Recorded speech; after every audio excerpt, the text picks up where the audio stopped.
Olá, seja bem-vindo e bem-vinda ao programa UFO no Plural. Hoje vamos falar sobre as diferenças entre a agricultura convencional e a agroecologia. Qual é a forma mais econômica e sustentável para produzir alimentos em larga escala?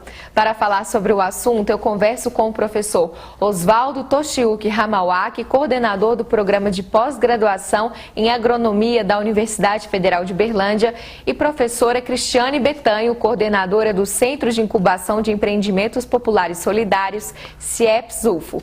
Obrigada pela presença de vocês no UFO no Plural. Olá. Professora, primeiro vamos explicar para quem nos assiste em casa o que é a agroecologia.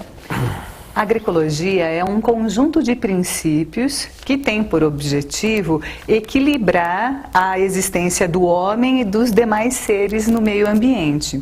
Então, quando a gente fala no uso desses princípios da agroecologia pautado na produção de alimentos, a ideia central é produzir alimentos sem agrotóxicos, sem adubos químicos e buscando esse equilíbrio. Então, assim, os bichinhos que existem na natureza, eles são importantes em algum momento para esse equilíbrio. Nada que existe na natureza existe em vão.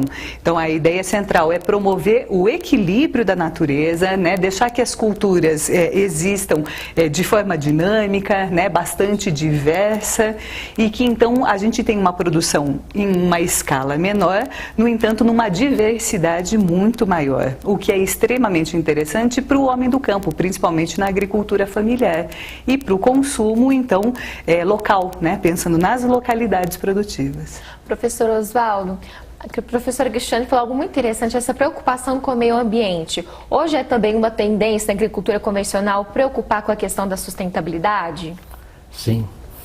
A cultura convencional tem o desafio de alimentar 7 bilhões de pessoas com tendência a aumentar. E desses 7 bilhões, 1 bilhão está subnutrido, está consumindo aquém do necessário para a vida humana. Realmente, o grande desafio da cultura convencional é aumentar a produção, a produtividade, mas ao mesmo tempo respeitar o meio ambiente.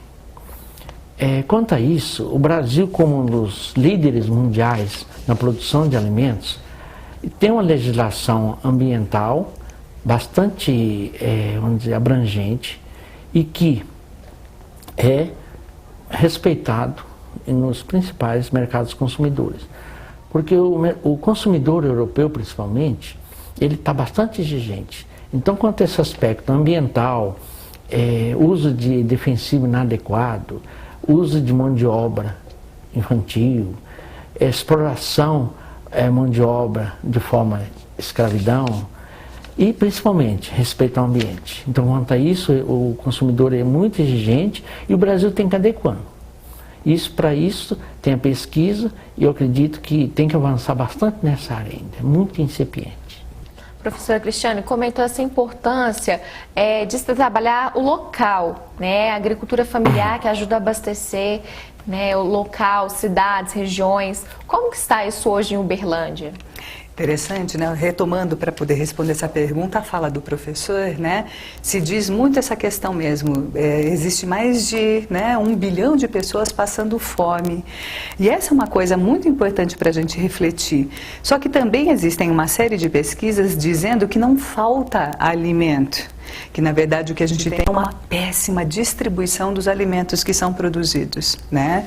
Então, nesse sentido, é importante a gente pensar, o Brasil hoje ele é um produtor grande de alimentos, não só para os seres humanos, mas também para os animais, né? Então a gente abastece outras regiões do mundo, mas a que custo isso é feito, né? Porque nós tivemos desmatamento, nós temos áreas degradadas, né? Áreas em que a diversidade ambiental ela já não existe mais, né? E com isso problemas com o solo. Então realmente tecnologia, pesquisa para que a gente recupere esses ambientes que foram degradados é uma pesquisa essencial, né? E existe por outro lado, né, toda uma pesquisa voltada exatamente a isso, a pensar no consumo local, em pensar no equilíbrio das localidades. Então nós temos, por exemplo, em Uberlândia, são 15 assentamentos de reforma agrária. Nós temos uma diversidade de produtores familiares que poderia abastecer o comércio local e o comércio regional. Nós temos aqui na universidade a Feirinha Solidária da UFO, acontecendo todo sábado das 8h30 ao meio-dia no Centro de Convivência do Campus Santa Mônica. Um espaço em que nós estamos fazendo a comercialização desses produtos a partir dos princípios da agroecologia. E hoje nós fazemos isso envolvendo mais ou menos 80 famílias de consumidores que vêm todos os finais de semana e mais ou menos umas 40 famílias flutuantes, que vêm semana sim, vêm semana não. E estamos fazendo isso com 15 famílias de agricultores. Imagina se a gente aumentasse o número dessas famílias. Existe a possibilidade que se fala, né, a gente precisa alimentar o mundo.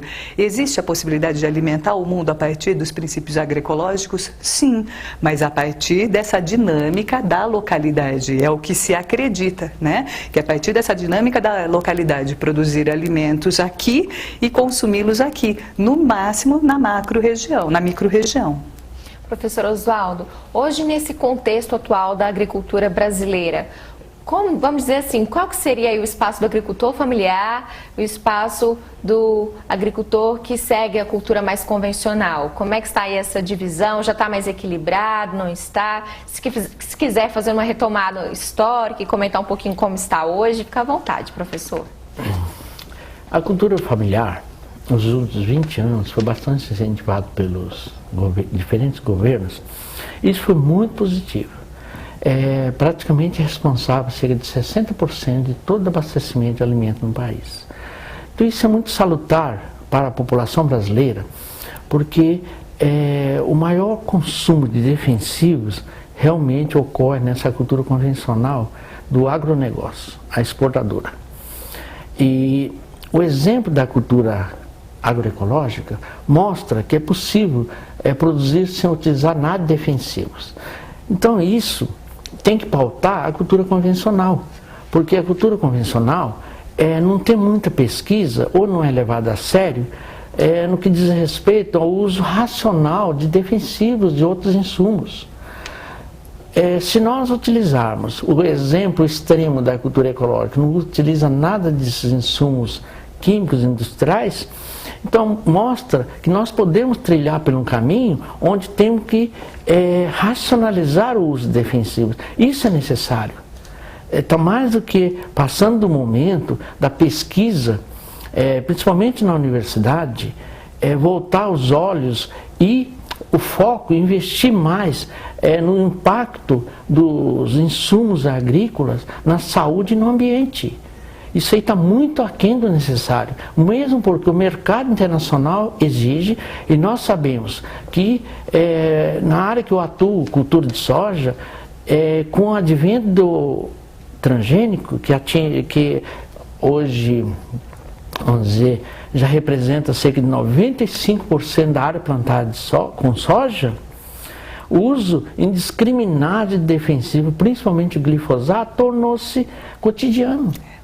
A Universidade Federal de Uberlândia hoje é praticamente a única instituição de porte que tem um programa de magnitude, onde nós temos 12 variedades de soja convencional, onde nós procuramos difundir essas variedades nas principais regiões produtoras, e nós sabemos, pelos contatos com os pesquisadores norte-americanos, que foi extremo o uso de transgênicos, que eles partiram muito rapidamente para a adoção do transgênico e desprezou totalmente a soja, no caso a soja convencional. Isso já nos meios acadêmicos, isso foi um grande erro, um erro histórico que o Estado nem cometeu. Então o Brasil ainda está em momento de evitar esse erro histórico, porque a adoção do transgênico praticamente é um caminho sem volta, Quem é do meio, da pesquisa, e principalmente melhoramento de plantas, nós sabemos que o melhoramento é um processo contínuo. É como se fosse uma roda girando, de bicicleta, não pode parar. E, principalmente nos Estados Unidos, onde o transgênico é praticamente 100% de toda a soja cultivada, o convencional foi guardado.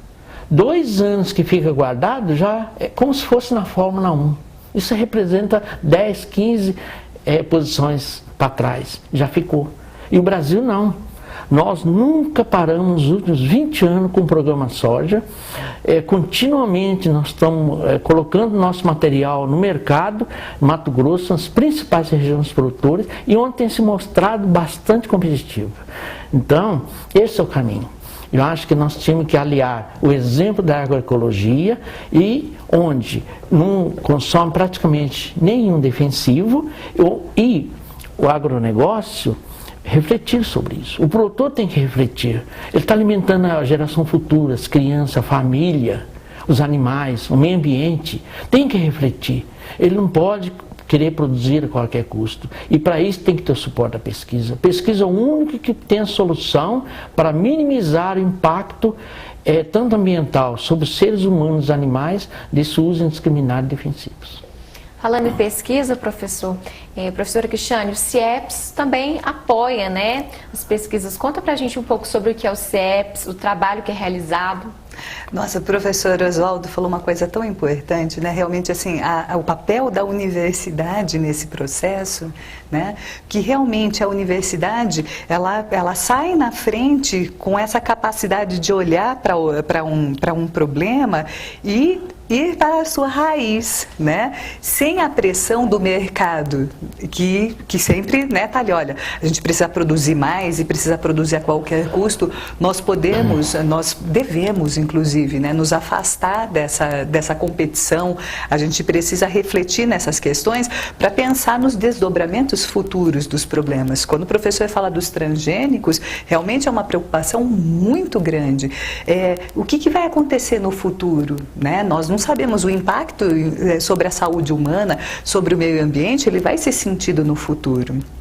E o CIEPS, enquanto incubadora de empreendimentos populares solidários, professor, ela trabalha com grupos de agricultores que, não só agricultores, mas a gente trabalha com trabalhadores da coleta seletiva e também a eticultura popular.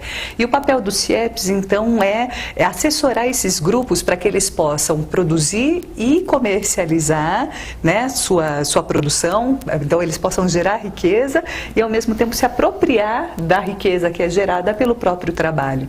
Então, o trabalho é para que a gente apoie esses grupos de agricultores, trabalhadores da coleta seletiva, a eticultura popular, que formem cooperativas e associações, né? Então, não existem patrões empregados como no modo de produção capitalista, né? Então, a ideia central é que os trabalhadores, ao mesmo tempo, são os produtores da riqueza e os donos dos meios de produção. E no caso da agricultura, nós temos sempre influenciado para que os agricultores façam a transição agroecológica. Nós tivemos nesses últimos 3 anos o apoio do CNPq, nós conseguimos trazer apoio para fomentar um núcleo de agroecologia e produção orgânica na universidade, né? E dentre os objetivos desse trabalho estava, primeiro, fazer uma série de cursos para que os agricultores pudessem entender o que era a transição agroecológica.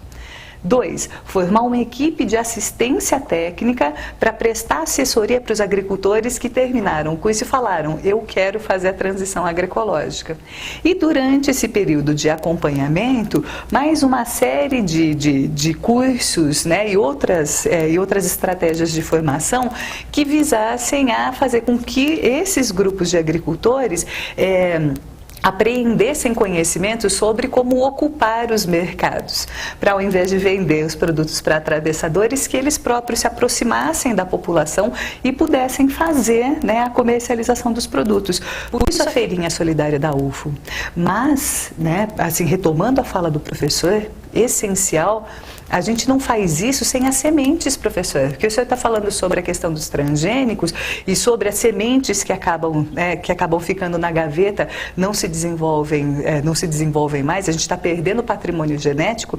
Isso é super importante. Um dos objetivos do projeto é formar um banco de sementes caboclas, né, sementes crioulas. Então, assim, retomar a diversidade das espécies para que a gente possa, então, ter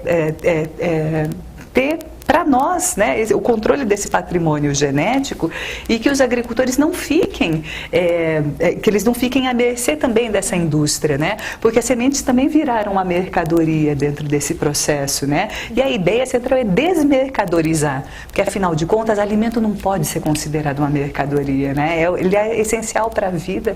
Realmente essa é uma discussão que rende bastante. Nós vamos para um rápido intervalo, mas daqui a pouco o UFO no Plural já está de volta.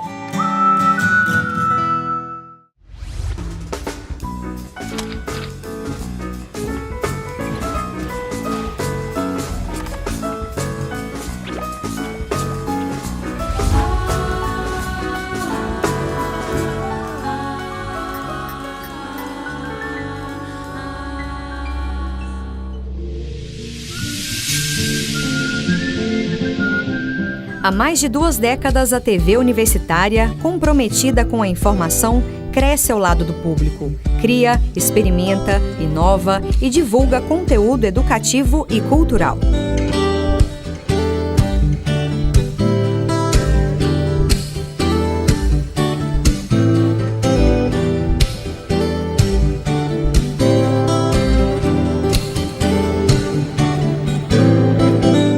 É nessa mesma sintonia que a Universitária FM caminha. Com uma programação diferenciada, a emissora produz e veicula programas de diversos gêneros. Programação educativa e de qualidade. Rádio e TV Universitária de Uberlândia.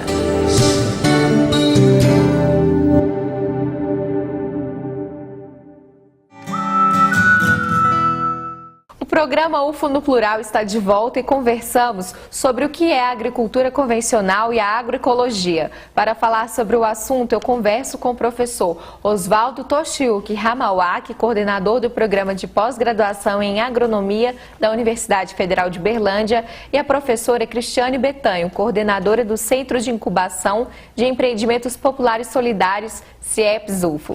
Professor Oswaldo, nós comentamos no último bloco um pouco a importância das sementes. A professora Cristiane deixou essa deixa final. Agora, professor, realmente é importante pensar essa questão das sementes? Como que está hoje no nosso país? Quanto à semente, principalmente no agronegócio, na grande agricultura, nós estamos tendo muita concentração do germoplasma.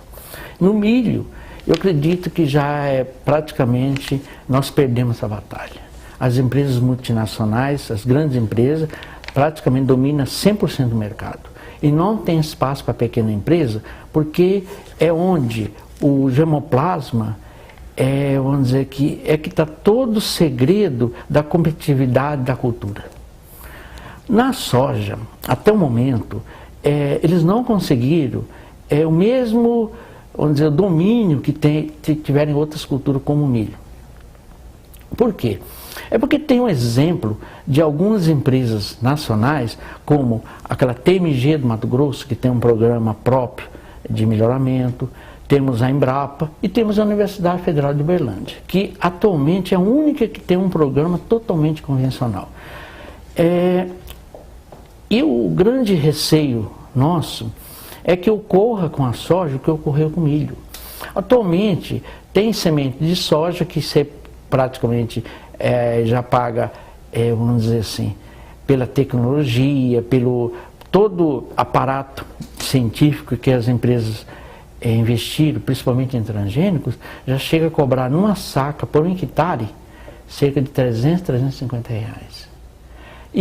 Mas ainda tem vamos dizer assim, o grande espaço da semente convencional, da mesma de outras variedades, vamos dizer, menos elite, que consegue adquirir com cerca de 100, 150 reais.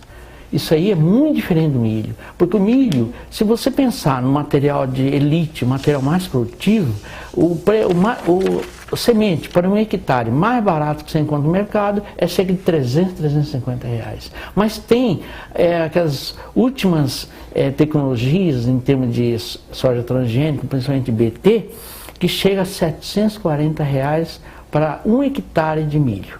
Então isso é o grande receio nosso e é um alerta para toda a cultura, segmento agrícola brasileiro, que muitas vezes, na ânsia de manter a sua competitividade, produzir cada vez mais, esquece que por trás de todo esse aparato tem uma universidade, tem as empresas nacionais que for responsável, principalmente em soja, pelo que tudo que o Brasil representa hoje em termos de agronegócio. Durante 50 anos, os pesquisadores brasileiros desenvolveram todas as variedades e levaram o país à liderança mundial na cultura. A partir de 1997, com o advento da lei de cultivares, as empresas multinacionais começaram a investir nessa cultura. Agora, o que não pode ocorrer é o domínio completo. É muito bem-vindo as empresas multinacionais porque contribui para gerar tecnologia, para produzir cada vez mais, oferecendo novas tecnologias, novas sementes aos produtores. Mas o que nós não podemos deixar é que ocorra domínio completo, como ocorreu com a cultura do milho. Na soja, para isso, precisamos ter apoio, apoiar as empresas nacionais que ainda investe nessa soja convencional ou mesmo na soja transgênica, mas tem um programa próprio. E também tem as empresas que demandam grão totalmente nacional, que apoia a pesquisa. Porque o multinacional não apoia em nenhum momento, não investe nada. Isso é verdade, essa é a realidade da cultura hoje. Muito interessante, essa realidade faz a gente pensar bastante, né? Professor, achei interessante que você comentou que a feirinha solidária, que acontece aqui na UFA, é uma forma de aproximar o público consumidor desses produtores. Conta para nós mais sobre esse projeto.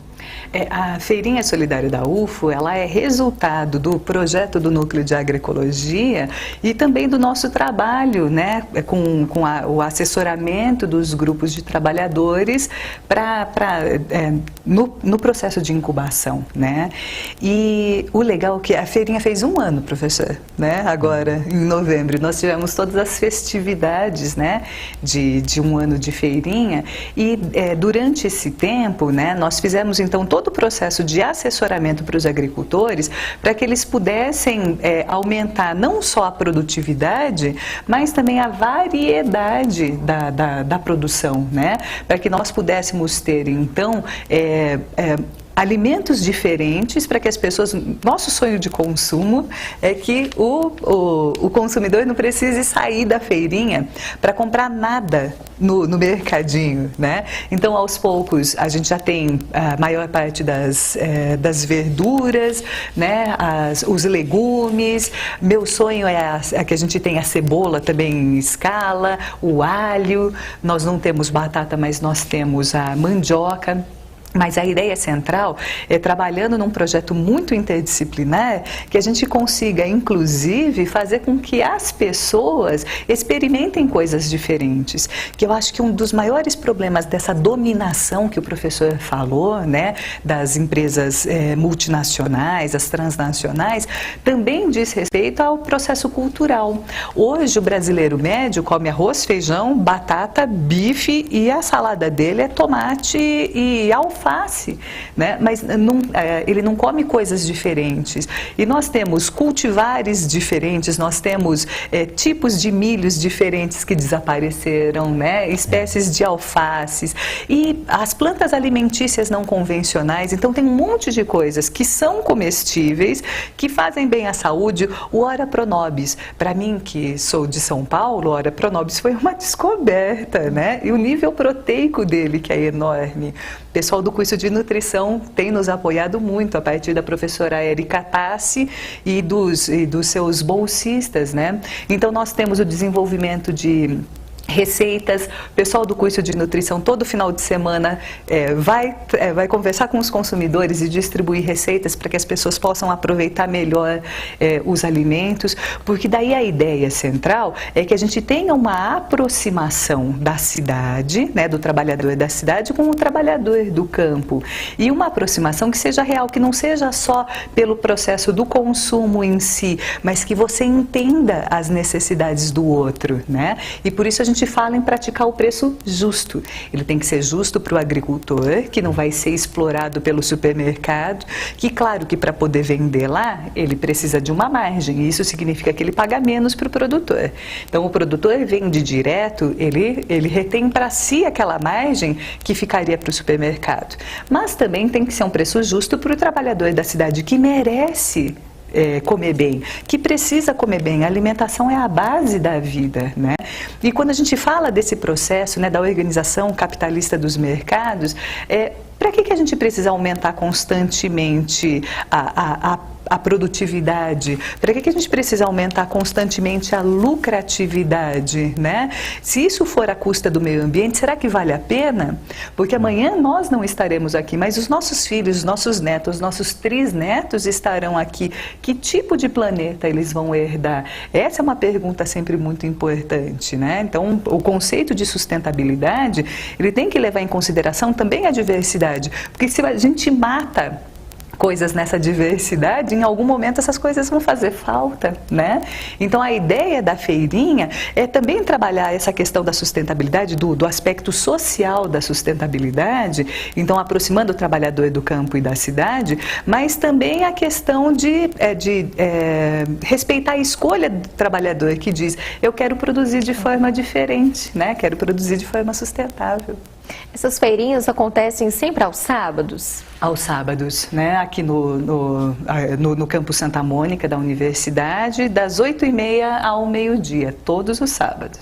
Muito bom, então já deixamos o convite para o pessoal participar. Professor Osvaldo, no primeiro bloco falamos sobre a questão dos transgênicos. É algo realmente assim que se preocupar? Por exemplo, antes as embalagens identificavam. Agora, como é que está essa questão? Às vezes as pessoas consomem também sem saber que é transgênico. Tem aí muita polêmica envolvendo esse assunto. Como que o senhor avalia, professor? O que seria o ideal? É o consumidor saber se está consumindo ou não transgênico? O que muda ou não? O que vai mudar o futuro, questão de transgênico convencional, é primeiro o consumidor ele refletir e ver o que ele quer consumir.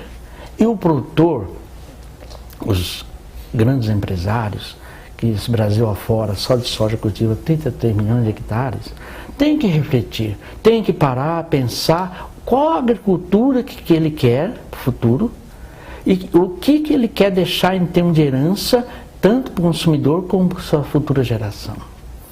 Por que nós falamos isso? É que a questão do transgênico, um exemplo que está tendo atualmente, é que essas tecnologias precisam da soja, no caso da soja, a soja convencional, ou que seja o milho convencional. Na realidade, nunca que as empresas que desenvolveram disseram que tem que plantar 100% transgênico. É necessário, inclusive, no caso da soja BT, um refúgio, onde tem a soja convencional, onde permita a diversidade da fauna, no caso do inseto. Porque se não tiver diversidade, vai sobreviver apenas, tendo questão do transgênico, só aquele inseto que vai resistir para aquela tecnologia. Esse que é o grande problema. Então, o produtor, ele tem que, vamos dizer, refletir de que maneira?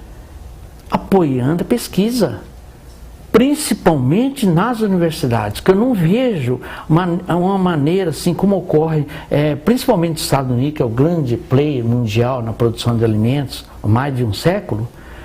Nós temos que trilhar para esse caminho, apoiar a pesquisa na universidade. E nós não vemos que a universidade é o grande responsável, tanto pela formação, treinamento, qualificação e pela pesquisa de ponta. As principais pesquisas de qualidade, aquelas que vão realmente inovar, saem da universidade.